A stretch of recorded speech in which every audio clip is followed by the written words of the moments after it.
This is the Breaker.news podcast for the week of June 18th, 2023. I'm Bob Mackin, publisher of the Breaker.news and host of the Breaker.news podcast. Welcome to edition number 295. The Breaker is your source for news, opinion, and analysis about British Columbia issues, institutions, and influencers. Later, I'll tell you how you can support the Breaker. On this edition, headlines from the Pacific Rim and the Pacific Northwest. I award a virtual Nanaimo bar to a difference maker. And on the big deal feature, the Cullen Commission, 1 year later. James Cohen of Transparency International Canada joins me to look back at the legacy of BC's public inquiry into money laundering. But first, is it just me? Is it just me, or is something rotten in New Westminster? The Royal City, that's the name that the woke folk don't want you to hear anymore, is a hotbed for the NDP. The local NDP municipal farm team is called Community First New West. I broke the story during last October's election about School Board Chair Gurveen Dhaliwal of Community First New West. She showed up at a voting station to act as a scrutineer. Problem is, the law says that a candidate can only visit a voting station to vote. Everything else is illegal. In May, Health Minister Adrian Dix hired Dhaliwal to work in his office. 2 weeks later, she was mysteriously transferred to Labour Minister Harry Baines's office. Behind the scenes, after I started asking questions, the Ministry of Attorney General hired a special prosecutor to decide whether Gurveen Dhaliwal should be charged.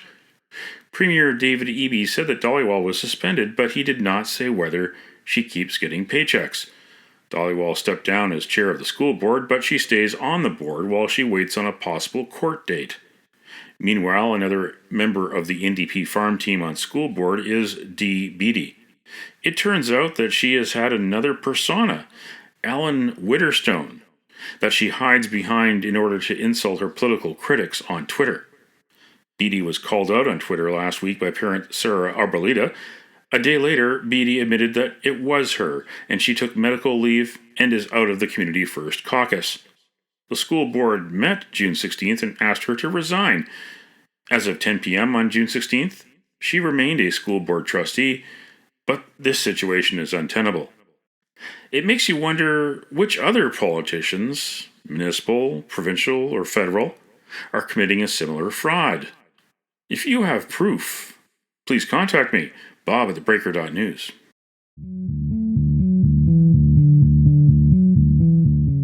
This is the Big Deal feature on the Breaker.news podcast. 1 year ago, June 15th, 2022, the Cullen Commission public inquiry into money laundering in British Columbia published its final report.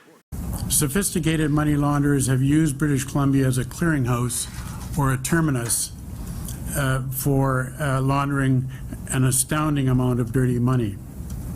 The report contained 101 recommendations from Commissioner Austin Cullen, the BC Supreme Court Justice who oversaw the $18.6 million three-year project. Many were surprised by some of the conclusions, such as the previous BC Liberal government was not corrupt. The ministers in charge just didn't do their job to stop dirty money at casinos. And Cullen also downplayed the role of money from China in distorting the real estate market across BC. Did the inquiry end too soon, without hearing key witnesses? My guest is James Cohen, the Executive Director of Transparency International Canada. Transparency International Canada had participant status at the inquiry. James, 1 year later, is British Columbia, is Canada better prepared to deal with money laundering and the crimes that flow from it because of this inquiry? Well, thanks for having me back on the podcast, Bob, and especially 1 year later to look at this. Indeed, TI Canada, we had standing capacity at the hearing, so we were definitely kind of following it for a large chunk, even though we had very specific niche points of view into it. And I would say on some things, we're quick answer, no, not yet. Long answer, we're on the path towards being better. So I think that there were a lot of initiatives at the BC government level and at the federal government level that were waiting for the commissioner's report to kind of have a green light to move forward. So especially an area of our interest was beneficial ownership transparency. We knew that we didn't know, we suspected that the BC government was waiting for the commissioner to give a green light. And that definitely gave an impetus for the federal government to move forward on that area. But you're seeing a number of tools that the legislation has just passed very recently. It took a while for the legislation to get out there, which isn't always a bad thing. You do want people to think through it properly. But now those tools need to be set in place, and they need to get up and running, and they need to be shown to be effective, not just in British Columbia, but also at the federal level and across all the provinces. Because I think one of the big things is, especially sitting in Toronto, where TI Canada is based, we were observing the Cullen Commission in BC and realizing, like, everything that's happening in BC is happening in Ontario, and the Ontario government needs to react to this. And we all know that the Quebec government and the province of Quebec had their day 10 years ago, and we need to stop taking these very regionalized approach to this very national and international problem. So that was the long-winded answer of we're getting there, and we have to keep track of the different levels of government to make sure that they do implement all the things that we want to see. Should this inquiry have been given more time to go deeper on the other aspects of money laundering outside the casinos so that it could reach a more logical conclusion, perhaps? I'm not sure if the value would have come from it going longer, potentially. But I think the next step forward essentially is, I mean, we can look back and say what could have been done, but we are where we are now. And I think we have to look at what comes next. And what comes next is there was a lot of talk about a new office being set up in British Columbia to do that kind of analysis, to go deeper into these subjects. And then at the federal level, it was proposed in the budget for a Canadian Financial Crime Agency last year, and Public Safety Canada is pulling that together. And that would be even better, to have a centralized national body that has a national view of these issues, that can collect the information and is transparent to the federal government to provide reports to Parliament of forward-looking analysis on anti-money laundering. So could the Cullen Commission have looked into more on the technicalities of different areas of money laundering? Perhaps. We didn't get that, though, and we have to look at what the tools are going forward and make sure that we take advantage of those opportunities going forward. Yeah, you referenced that key recommendation by Commissioner Cullen to hire an anti-money laundering commissioner and set up a commission outside of government, independent of government.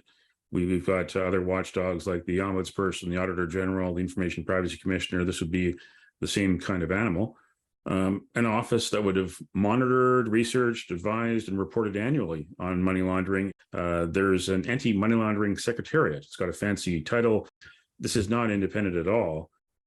Yeah, on that particular recommendation, part of me wonders if the commissioner was making such a large recommendation about a whole independent body being in British Columbia to move the needle on the federal government.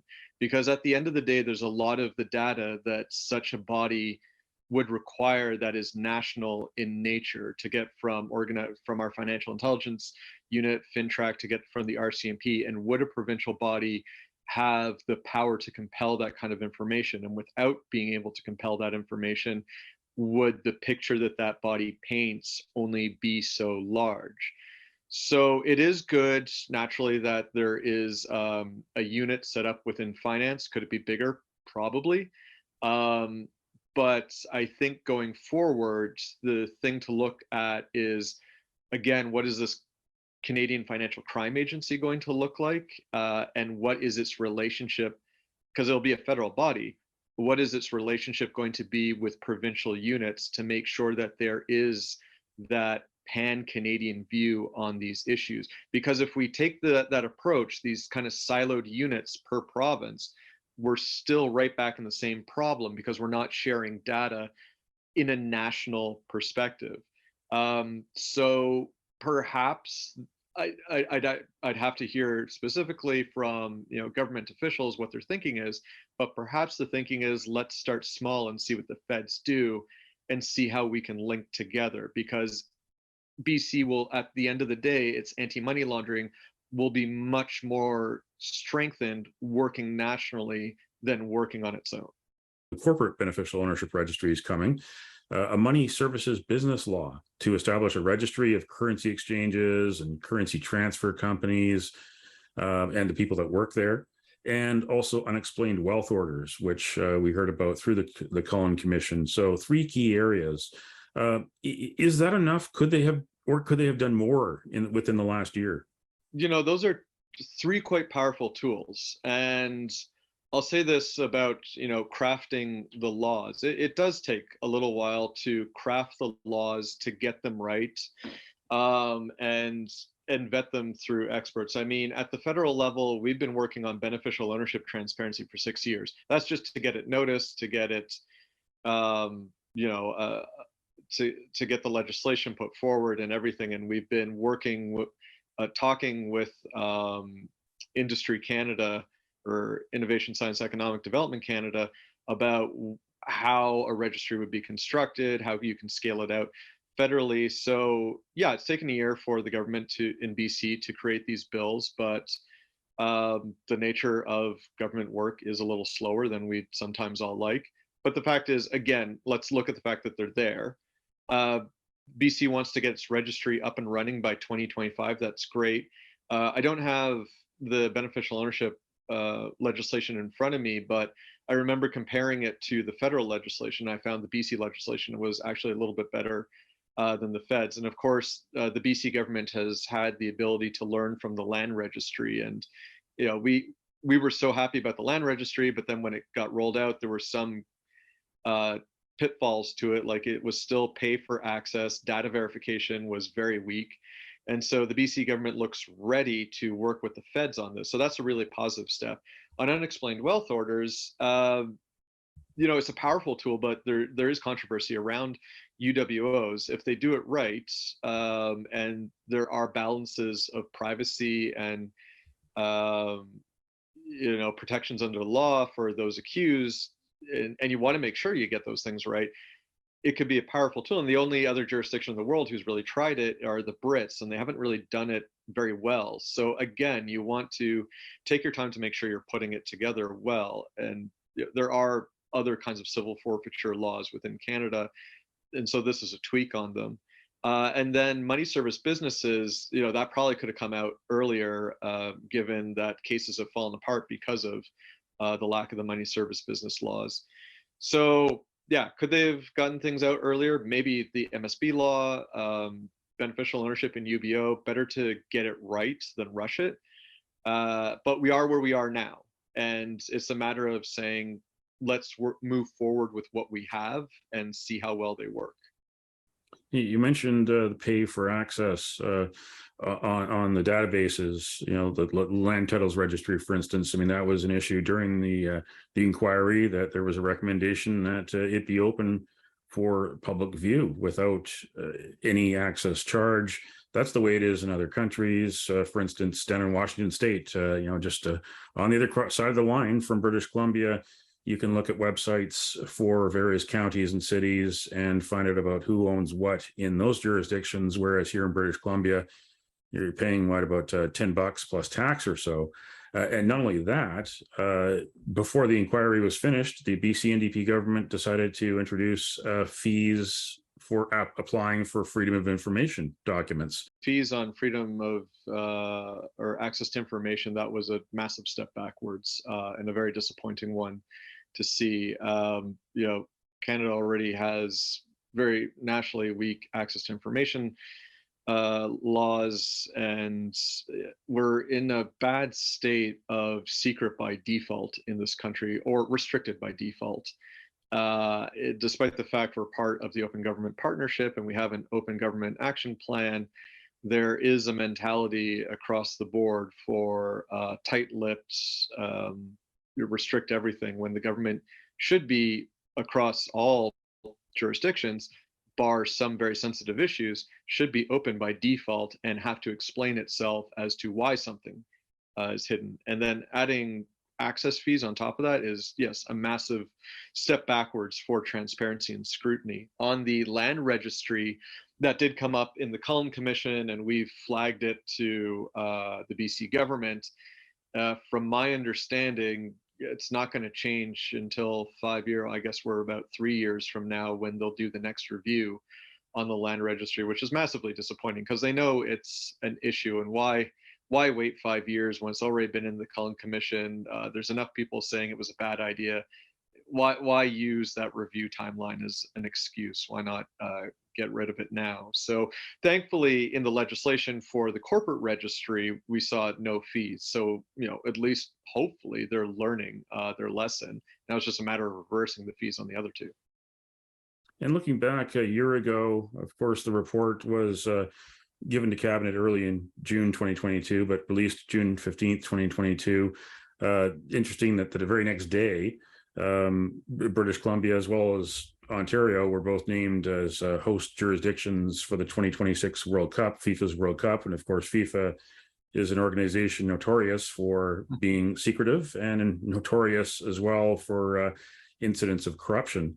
Then later in June, John Horgan made the announcement that he was going to retire as premier. David Eby left the Attorney General's ministry to become a contestant in mid-July and eventually by default became the new premier. But there could have been so much more, and politics and leadership seem to have gotten in the way. Is that also an issue with these public inquiries, that maybe the public inquiry law itself needs to be strengthened so that it puts more pressure on the government that receives the report to put things into action quicker? Yeah, I mean, at the end of the day, everything that came out was a recommendation. So it's up to the government to kind of evaluate and see what they want to do.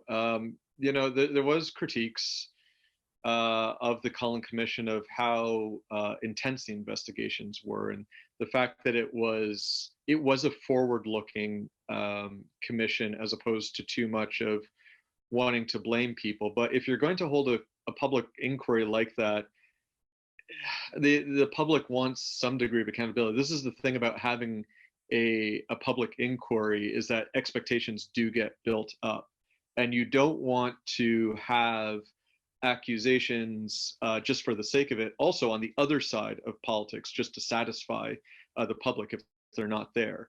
But there were critiques that some of the witnesses were let off light or not re-examined, and the big one to compare to is, of course, the Charbonneau Commission in Quebec, where there was the prosecutors and the investigators had a lot of power there. At the end of the day, Commissioner Cullen, while he didn't find a specific guilty party there, and people were disappointed by that. How could all of that money moved around without somebody knowing? But there's still what, and I think because there wasn't a specific person to land all responsibility on, people missed part of the message, which was there was a lot of willful blindness going on. So because we didn't have a specific person saying, there was obvious money and corruption handed off, just like you had in the Charbonneau Commission, and everyone got disappointed, they missed this other point that, sure, they didn't find out that they did something specifically, but there was a kind of knowledge that all the money was going around and nothing wanted to get done. So, to be fair to Eby, when he initially when he put in more provisions to casinos, he did say, hey, the province of BC is going to lose revenue because we built up our economy on dirty money. And you can't do that. Sooner or later, it's going to come back to bite you. So more things need to get done. Looking at real estate, the land registry obviously needs to be beefed up or more accountable. It sometimes takes a while to see the evidence of these things working out, but more provisions for accountability, for oversight from independent bodies. Maybe they're not there yet. They still need to be there. Hopefully set BC up for an economy that doesn't need to prop itself up on the dirty money that's just going to bite itself later. The funny thing being, not even funny, sitting in Ontario, the thing that everyone was worried about would happen is happening, that, okay, you put the pressure on BC casinos, they're going to go somewhere else. Lo and behold, the Auditor General's report for Ontario last year says casinos are a problem in Ontario, and there's illicit crime happening and money laundering. So, and we don't really see much of a reaction from the Ontario government. So it's this Canadian thing of, oh, the Charbonneau Commission, well, it's Quebec. Quebec's a special case. Let's make a Maclean's cover about it. The Cullen Commission, oh, it's BC. From the Ontario perspective, we always thought something was going on across the mountains. But not in Ontario, even though everyone knows all the things that have happened in Quebec and BC are probably tenfold happening in Ontario. Your experience watching the Cullen Commission inquiry, being a participant in the Cullen Commission inquiry with standing with Transparency International, should there be a public inquiry about foreign interference, and what should it learn from the Cullen Commission if there is a public inquiry into foreign interference? What should it do and what should it not do based on the Cullen Commission example? One of the key things people are calling for is a foreign, a registry of foreign influence, and to have that about lobbyists of, are you a representative of a foreign agency, I think is good, because just because somebody is backed by a foreign entity is not necessarily in and of itself malfeasance. It's just, we need it to be transparent. If you're lobbying on behalf of a foreign government, governments talk to governments all the time. Let's just have it out in the open. But of course, the nature of all this is the secretive nature. Would a public inquiry satisfy the public, considering everything we've gone through recently with David Johnson? Part of me feels the whole thing, again, is so politically tainted right now that no matter what answer you get, it's getting politicized. I'm not sure that a public inquiry is going to get any more of a satisfactory answer if it doesn't give the answer one side wants or it doesn't. But there's definitely a craving by the public for far more accountable answers as to what's going on. So I'm a little, an unsatisfactory answer is, I'm a little on the fence compared to, are we going to get new provisions in place for greater transparency going forward, and what investigations are there? I mean, the part that of course caught my eye coming from Transparency International out of all this, beyond the what does it mean for more and more governments around the world are using clandestine corruption as a means of statecraft, was an implication about money being passed back and forth to, allegedly being passed forth to a sitting member of parliament, payments from individuals that were made to the member, and then people were getting reimbursed by branches of the Chinese government. And these things aren't unheard of. In Europe, we've had two major scandals in the past number of years. One was the Azerbaijan laundromat, where the government of Azerbaijan was funneling monies to sitting members of parliament and in European governments, and even journalists, to say nice things about the Azerbaijan government, which has a very bad human rights record and democracy record.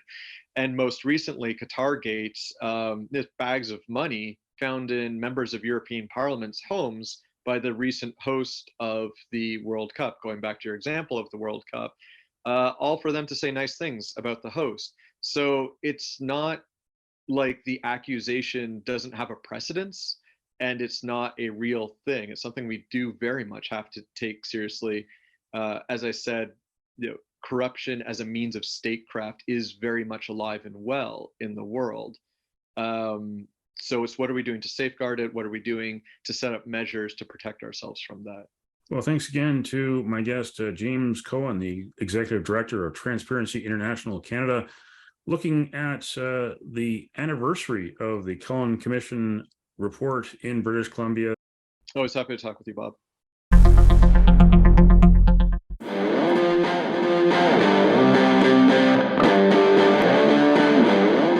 Now it's time theBreaker.news podcast for Around the Rim. We look at news headlines around the Pacific Rim. In the Taiwan news, U.S. prepping pullout plan for Americans in Taiwan. Preparations have been underway for 6 months, accelerated over the past 2 months. When asked by the news agency to comment on the plans, Pentagon spokesperson Lieutenant Colonel Martin Miners declined to provide a direct response to the question. However, he did emphasize that, quote, "We do not see a conflict in the Taiwan Strait as inevitable or imminent," end quote. In Kyoto news, researcher at Japan Institute denies leaking secrets to Chinese firm. The Metropolitan Police Department is investigating whether Quan Hangdao received any reward from a Chinese firm and how the institute managed its data. Quan was arrested Thursday for allegedly emailing the data in April 2018 to a Chinese company in violation of the Unfair Competition Prevention Act. In Hong Kong Free Press, did police have legal grounds to detain Hong Kongers on the Tiananmen crackdown anniversary? 23 people were taken away by police on the 34th anniversary of the Tiananmen Square massacre. Since 2019, the city has not seen an official commemoration of victims of the crackdown, who died when the People's Liberation Army was deployed to disperse protesters in Beijing on June 4th, 1989. That's Around the Rim on this edition of the Breaker.news podcast.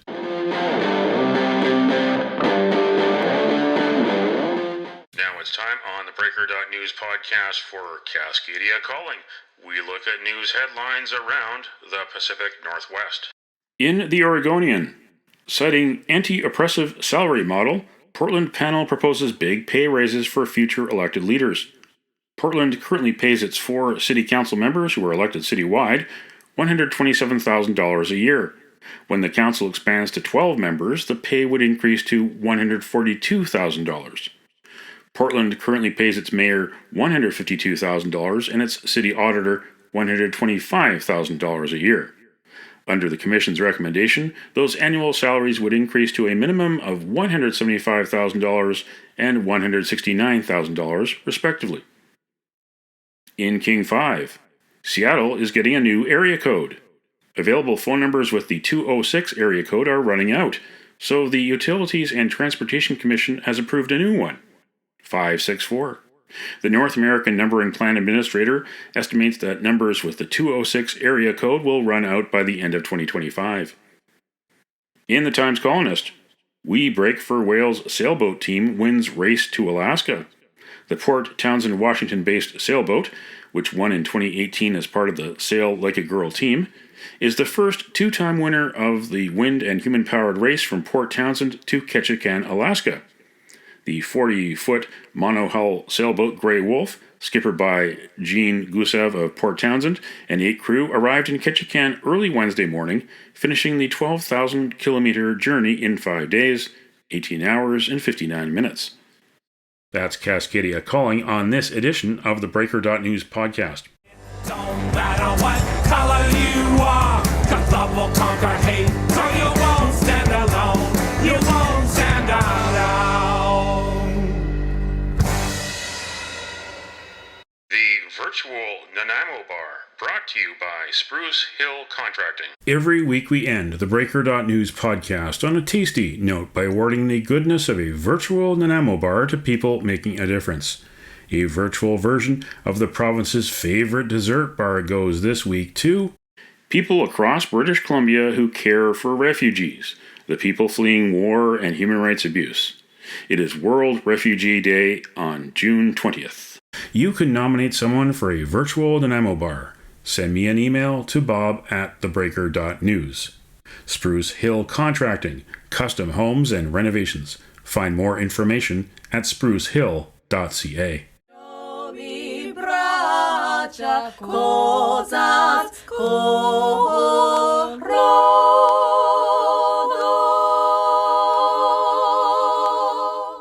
That's it for the Breaker.news podcast for the week of June 18th, 2023.